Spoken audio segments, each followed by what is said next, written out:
Hello folks, I'm back again, and today what we're going to do is we're going to do a project that I had originally planned to do pretty soon after I rescaped the 210 at the beginning of the year, and that is to properly plant out the sump.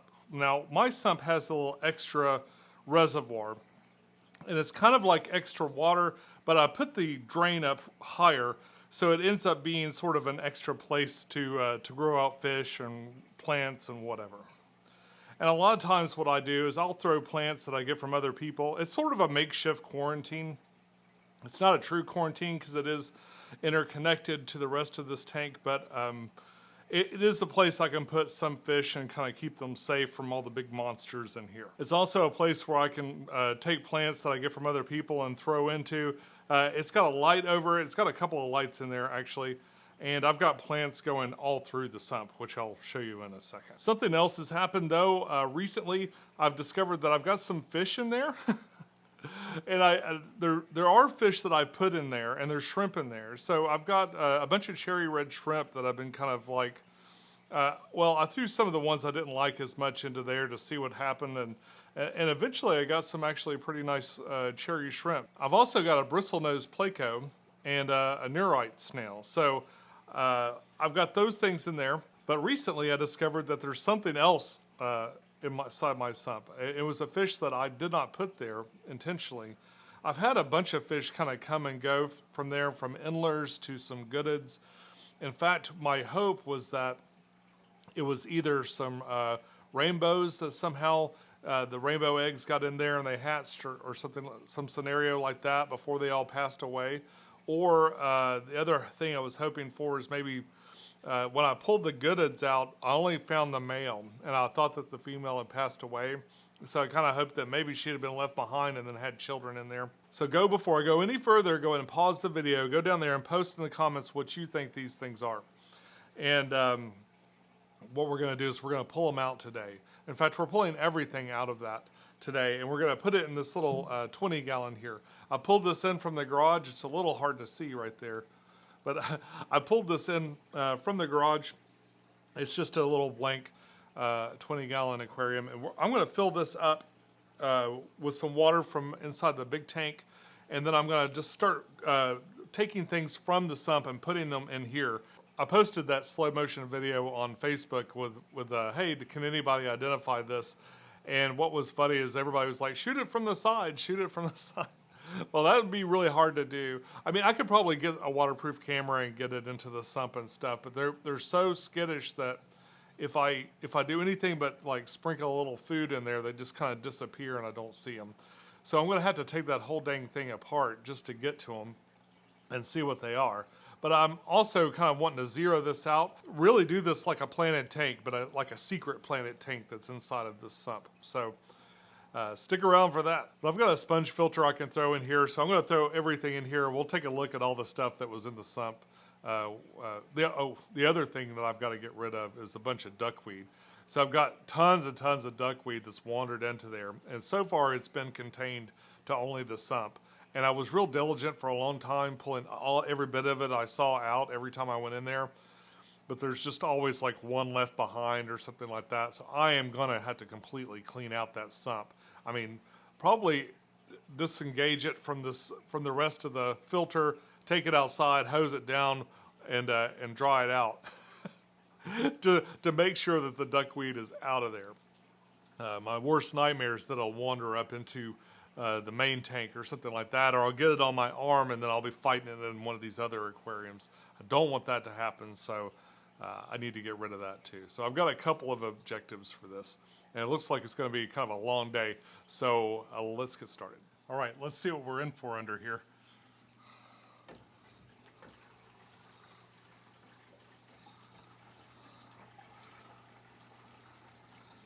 Lots and lots of duckweed. I should be able to just kind of set this glass over here and it'll be safe. So I don't really want to keep any of this. I can't even put my finger in it without really making a mess. So I guess probably job one is going to be start getting rid of this and separating it from the other plants. if I go real gentle, I might be able to just kind of scoop up a lot of this stuff. It's actually, sometimes it's easier to get when it's all jumbled up together. The stuff that's intertwined in plants, I'll have to think of something more painstaking to do. But maybe I can just kind of grab a lot of this stuff and get it out of the way. Doing a quick fill up. Get a little water in there. I actually have plants in every compartment here, even down lower. Oop, better kill that pump.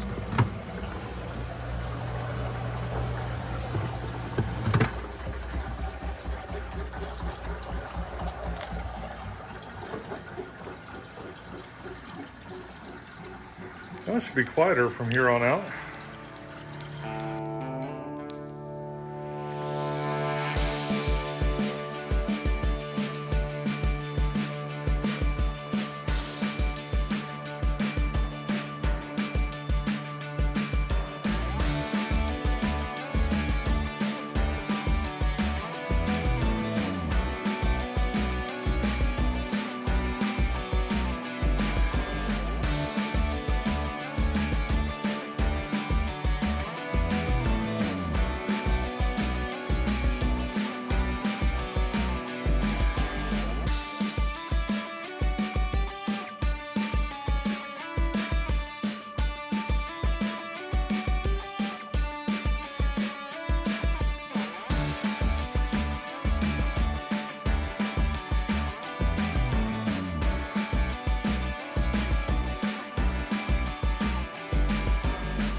Okay, so now the inside is a big muddy mess. What I'm gonna do, I've spent like the past half hour catching duckweed. I might just kind of let that go. I'm gonna drain some of this tank out.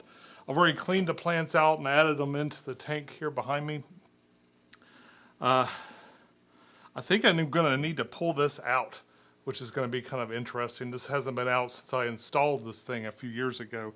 So, there's a little bit to think about. I got this to disconnect. Nothing that's too scary to do, although this tube feels really hard.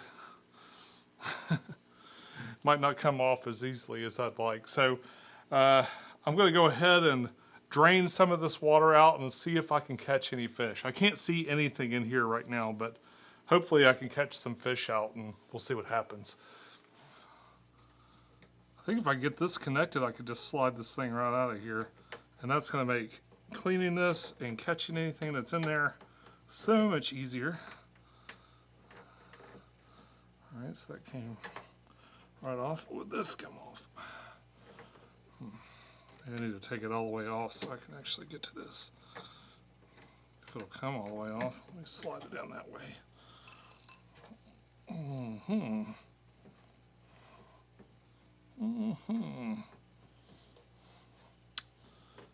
Wow, might be easier to unscrew it because I believe this installed. I think I put this in here backwards anyway when I first put it in.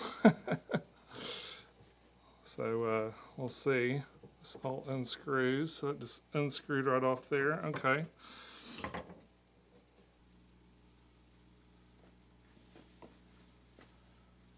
All right. Little drip pan going.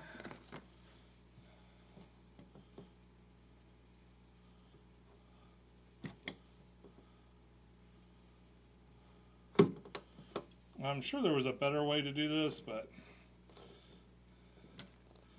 I do have sort of a limited time frame with which to operate, and I definitely have more hose, so I'm going to get that out of the way.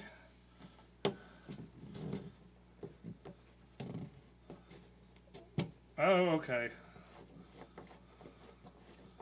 So it does come out, it just slides out of there. Nice. Well, shit, I could have just pulled this out. Well, I'll keep that in mind for next time. Dang it. Toes going in here.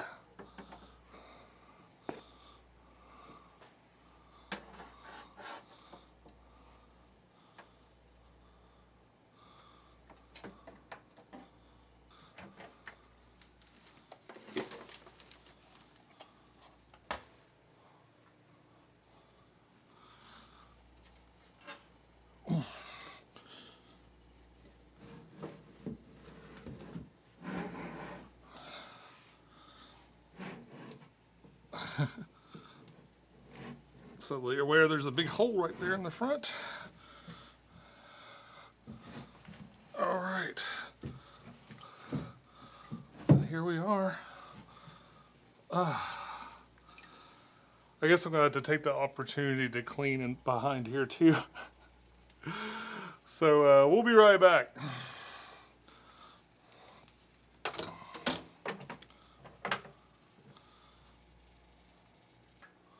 Okay. All right, so we have a moment of truth here where we find out finally what is in here. I'm seeing some silhouettes, I'm seeing some shrimp and some fish. I see the bristlenose over there in the corner. Might go for it first since it's so fast and it makes such a mess. And he is off to the races here.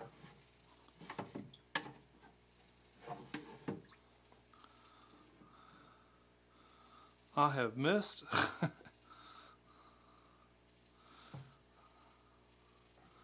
See if I can just skim, catch anything.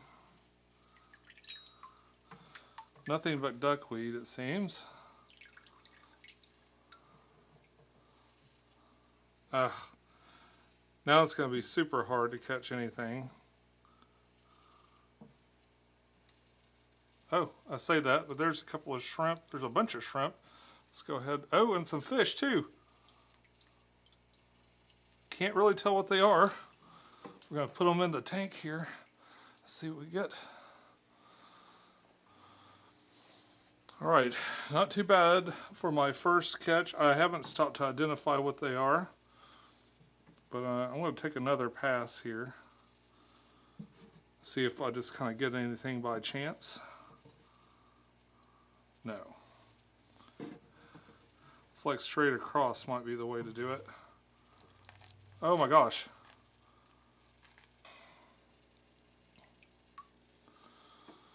Alright, I think what I'm going to have to do is take this out and drain most of this water out until I can see that guy. It's just so muddy and stuff, and I'm going to have to rinse this all out anyway, so I'll be back in a little bit with a clean sump component. Alright, so here is the 20-gallon with all the plants and shrimp and stuff, and these fish. I'm going to pull out the phone and see if that's a little bit easier. But as you can see, I got a lot of stem plants, some really choice pieces of anubias and stuff, a few shrimp. I had these things, which I was using in lieu of substrate. So when I do the substrate on the bottom, I probably will put this in first. It got kind of late, so I've decided just to do that tomorrow.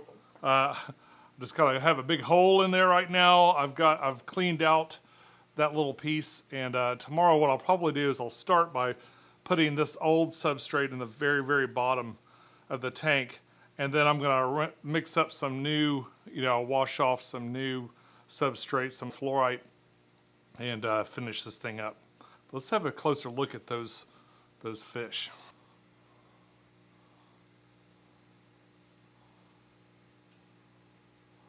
All right, here's one. Looks like some sort of tetra, maybe.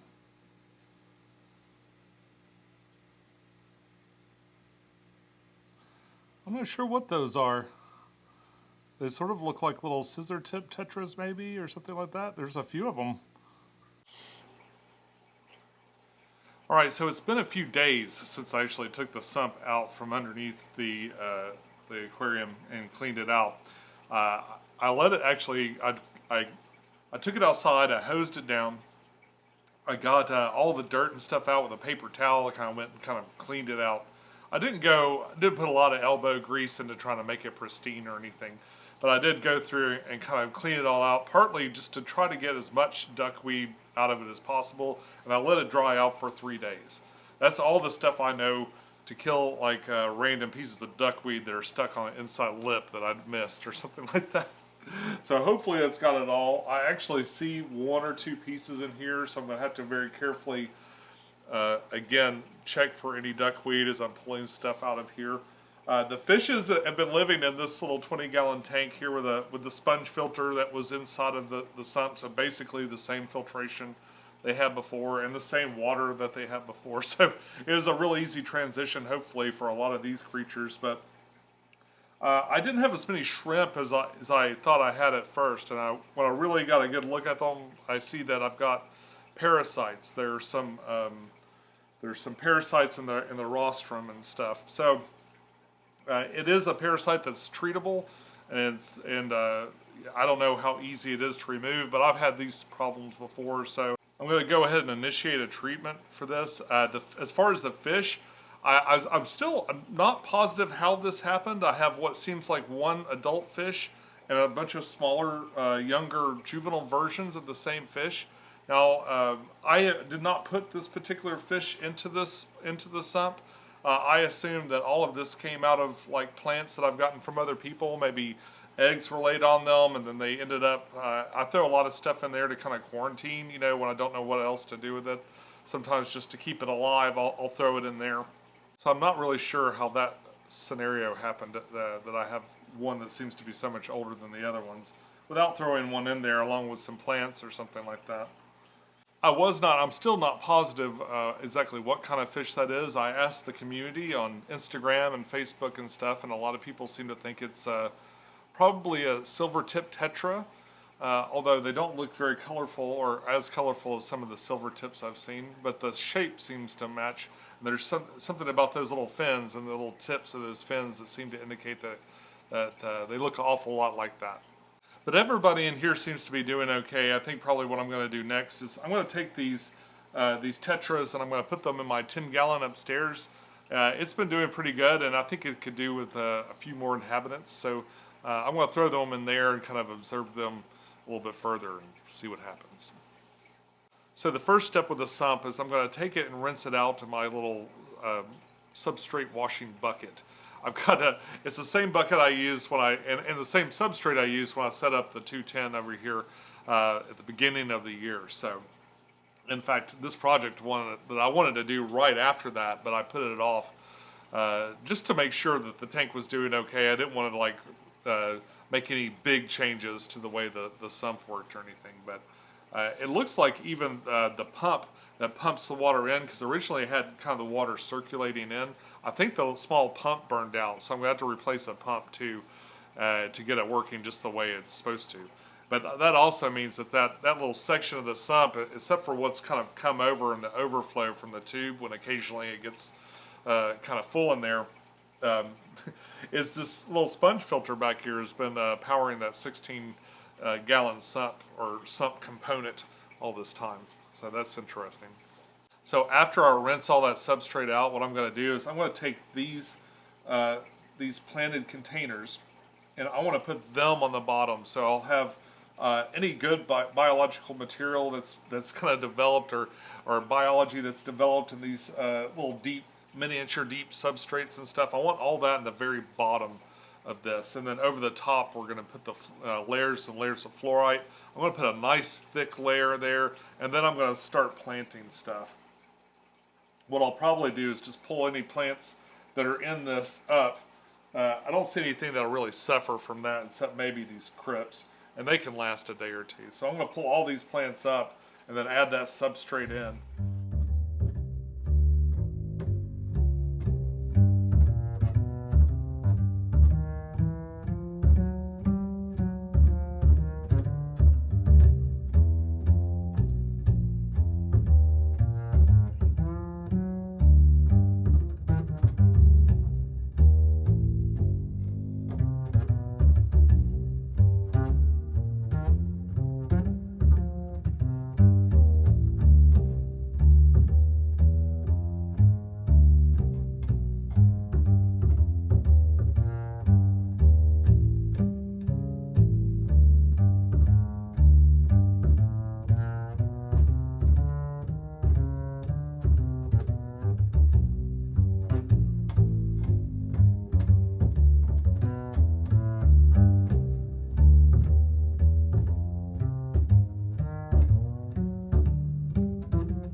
All right, and it's the next day. I now have a planted sump.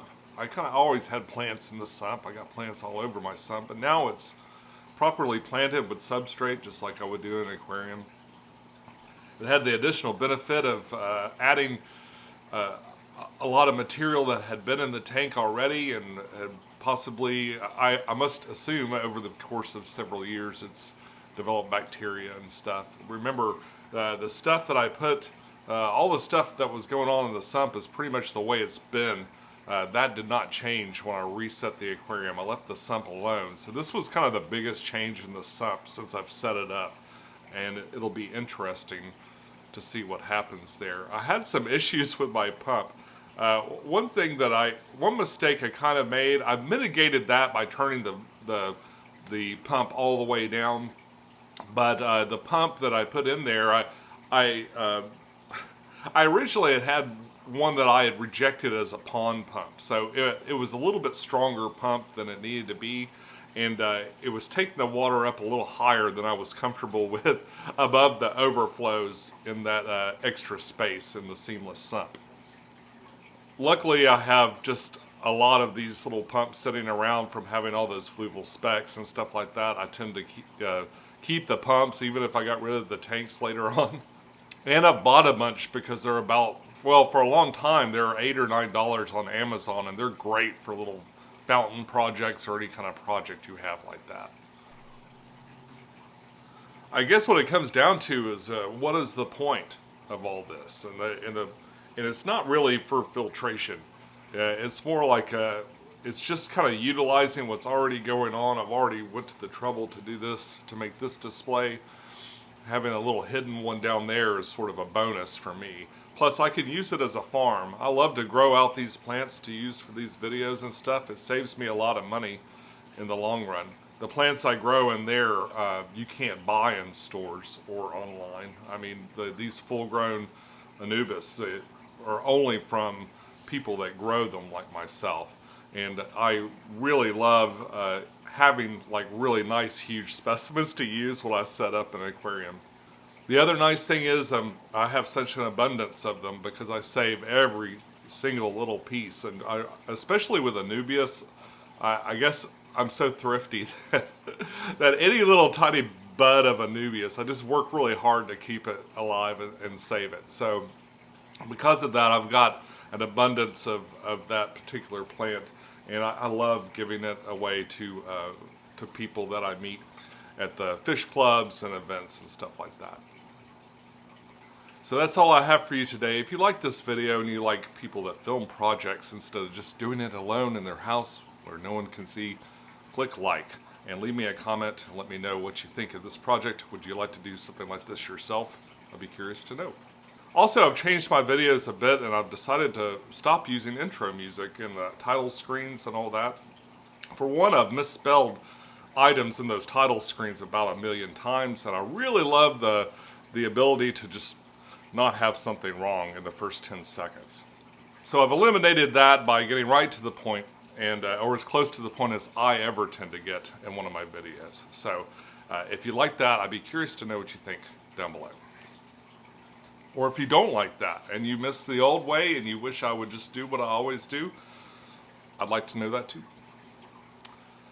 Until next time, follow your bliss, keep a clean tank, and I'll see you soon.